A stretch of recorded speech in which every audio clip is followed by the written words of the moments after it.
Sebelum melanjutkan, jangan lupa subscribe dulu, terima kasih.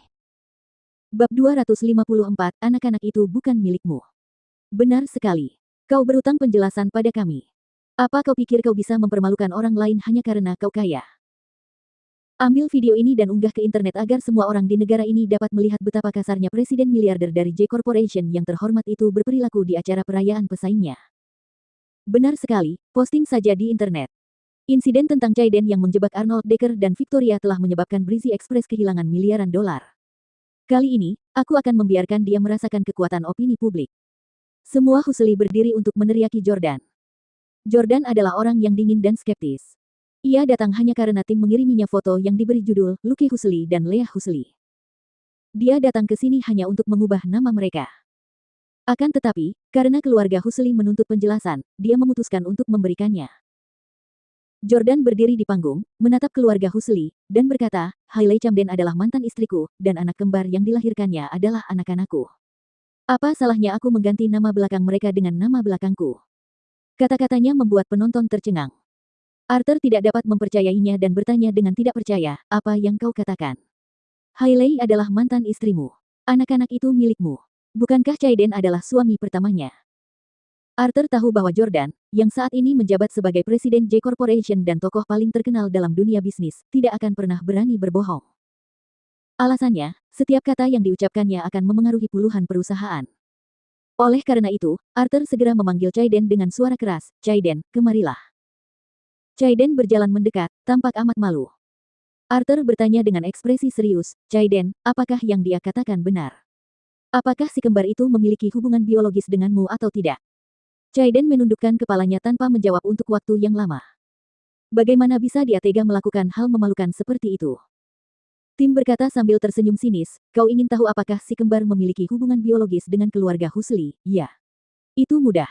Lakukan saja tes paternitas.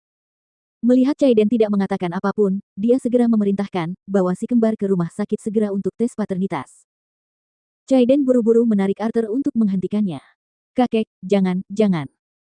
Chaiden tahu bahwa si kembar bukanlah anak kandungnya, oleh karena itu ia hanya akan mempermalukan dirinya sendiri dengan melakukan tes paternitas terhadap mereka, yang menurutnya tidak perlu.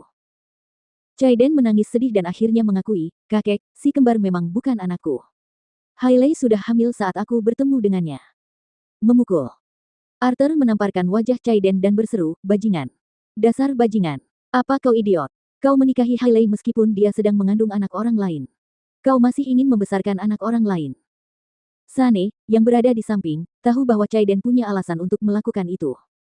Melihat Chaiden telah dipukuli hingga babak belur, hatinya sakit, dan ia membujuk, kakek, itu adalah pilihan terakhir Chaiden. Memukul. Suara tamparan keras lainnya memenuhi udara. Arthur mengangkat tangannya lagi dan menamparkan wajah Sane. Jadi, kau juga tahu tentang ini. Sebagai saudaranya, kau tidak membujuknya dan bahkan membelanya. Apa kalian berdua sudah gila? Chaiden sudah mandul. Itulah sebabnya dia ingin menggunakan Hailey dan si kembar sebagai alasan. Namun, dia tidak bisa mengatakan itu di depan banyak orang. Ketika orang luar mengetahui bahwa ia mandul, ia akan menjadi bahan tertawaan. Ia tidak akan bisa lagi mendapatkan tempat di New York City. Oleh karena itu, Chaiden tidak punya pilihan selain menjelaskan, kakek, aku sangat mencintai Hailey. Jika kakek mencintai seseorang, kakek harus menerima semua bagiannya, bahkan jika dia sedang hamil. Ketika para tamu melihat ini, mereka berpikir bahwa Chaiden benar-benar berbakti. Chaiden sangat mencintai Hailey Camden dan memperlakukannya dengan sangat baik. Ya, dia benar-benar mau menerima kenyataan bahwa istrinya tengah mengandung anak mantan suaminya dan bahkan telah menyelenggarakan pesta menyambut kelahiran bayi mereka. Tidak semua orang bisa bermurah hati seperti dia. Melihat para tamu terkesan olehnya, Chaiden menyeka air matanya dan berkata kepada Jordan dengan marah, Jordan Stele. Kau Tuan Stele, ya. Kau telah mempermalukanku di depan umum hari ini, tetapi aku akan menerimanya. Jika bukan karena Hailey, aku tidak akan mau membesarkan anak-anakmu selama lebih dari 1 dekade. Tapi jangan terlalu sombong. Ya, memang benar anak-anak itu bukan anakku, tapi kamu mungkin juga bukan ayah biologis mereka. Mendengar kata-kata itu, tim langsung marah dan menunjuk Chaiden. Dia berteriak keras, Chaiden Husli, omong kosong apa yang kau ucapkan? Beraninya kau menghina Tuan Stele. Apa kau ingin mati? Chaiden juga berteriak pada tim. Dasar anjing, kau tidak pantas bicara padaku. Kau hanya anjing milik Jordan dan aku. Kau tidak pantas menyela saat aku sedang bicara dengan pemilikmu. Tim membelot ke Yordania, hanya karena ia ingin berpura-pura terlihat mengesankan. Jordan juga membencinya, tetapi dia merasa nyaman membawanya ke beberapa kesempatan. Bagaimanapun, dia sudah menjadi presiden miliarder J Corporation yang memiliki status bangsawan, dan ada beberapa hal dan perkataan yang tidak bisa dia katakan atau lakukan secara pribadi.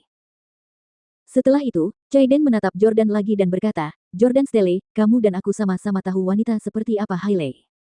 Kamu belum melakukan tes paternitas, dan kamu sudah begitu yakin bahwa anak-anak itu adalah anakmu. Jordan mulai berpikir dua kali setelah mendengar kata-kata Chaiden. Chaiden dan Jordan mungkin adalah pria yang paling mengerti seperti apa wanita Hailey. Dia adalah wanita yang sombong dan materialistis yang akan mengkhianati pasangannya demi uang dan status. Jordan tidak akan pernah percaya padanya jika dia tidak bisa melakukan tes paternitas. Dia tidak dapat mempercayai sepatah kata pun yang mereka katakan, dan dia hanya bisa mengamati hasilnya. Jordan menatap Chaiden dan berseru dingin, aku akan melakukannya sekarang juga. Ayo pergi. Jordan menyetujuinya sementara tim dan bawahan lainnya mengikutinya di belakangnya. Tuan Stele, kemana kita sekarang? Tanya tim. Jordan berkata, rumah Chaiden Husli. Tim menoleh dan menatap Chaiden, kalian lanjutkan pestanya sementara kami pergi ke tempatmu untuk menyelesaikan urusan. Merasa sangat terhina, Chaiden mengepalkan tangannya dan diam-diam berpikir, Hailey Camden, kuharap kau menyiapkan pertunjukan yang bagus untuk Jordan. Si kembar lebih baik bukan miliknya. Setengah jam kemudian, Maybach edisi terbatas berhenti di luar villa Chaiden dan Hailey. Jordan keluar dari mobil mewah. Begitu dia melakukannya, mantan ibu mertuanya, Sylvie, keluar dari villa dan bergegas ke arah Jordan sambil tersenyum. Ah, itu kamu, Jordi. Aku penasaran mobil apa itu, dan ternyata itu milikmu. Mobil ini benar-benar terawat dengan baik. Sudah lama aku tidak melihatnya. Sylvie sudah mengetahui bahwa Jordan tidak benar-benar diusir dari keluarga. Melihat wajah Sylvie yang menjijikkan, Jordan tidak bisa berkata apa-apa lagi padanya. Dia bertanya dengan dingin, mana Hailey Camden? Sylvie buru-buru berkata, Hailey sedang menjaga anak-anak di rumah. Jordan, kau tahu. Si kembar sudah tumbuh besar, dan seiring bertambahnya usia, mereka mulai semakin mirip denganmu. Mata, hidung, dan bibir mereka sangat mirip denganmu. Saya sudah memberi mereka beberapa nama, seperti Joey dan Jacques Stele, Mavis, dan Mason Stele, Wilfred dan Wina Stele, Del. Menurut Anda mana yang bagus? Menurut saya, nama apapun kedengarannya bagus asalkan nama belakangnya, Stele. Hahaha.